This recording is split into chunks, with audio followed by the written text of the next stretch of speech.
Okay, this is how you take off the starter solenoid on your Polaris Trailblazer. So first thing you want to do is you want to unconnect your battery. So I took off the positive already. I already unscrewed these. It's just a Phillips screwdriver. I'm gonna unscrew this and move it out of the way. Put my screw back in there so I don't lose it or the piece that it goes into. Then you can remove this piece, and I'll show you why you want to remove the battery in a second. You've got two nuts here. I've already loosened them up, so you can take it off, and there's a washer behind it. So make sure you don't lose those two pieces. Put them to the side. Then you also take this one off, and also the nut with a washer. Put it to the side. Then you can pull this off.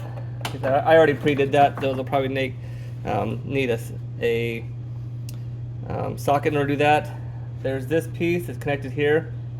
You pull it out, and then the reason why I took the battery out is because you've got a nut here and a nut here, and if I try to take it out like this, that nut just spins, and so I have to put a screwdriver on the other side in order to hold it in place.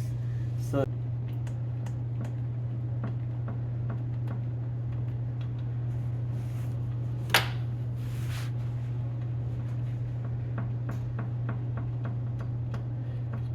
I got the nut off and the screw from the inside.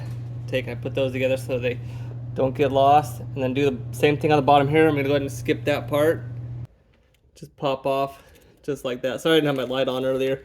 It's kind of hard to see. So this sticks on there. There's two screws. A piece. I'll keep the light on for the rest of this thing. Let me grab my other part real fast. All right, so now what's gonna happen? This one's gonna sit right back on here, just like how that one was.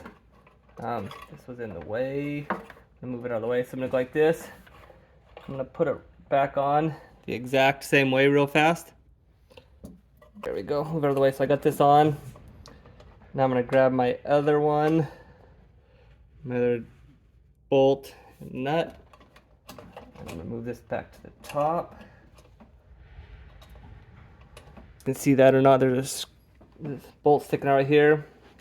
I'm gonna take and just put it back on, and then go ahead and tighten that down. I'm gonna pause it right now because you don't need to watch me do that. So it's all tightened up now. You can see it's not loose. So now you can go ahead and you can just put back everything how it was. So install your battery, and you're gonna screw your negative back. Oh, I guess you gotta put this back on here first. So you're gonna go this top one to the top one, and then you're gonna go your bottom one to your bottom one, and then you're gonna plug this thing right here back in your connector, and then you're gonna put your negative back on and your positive back on. If you have any questions, let me know.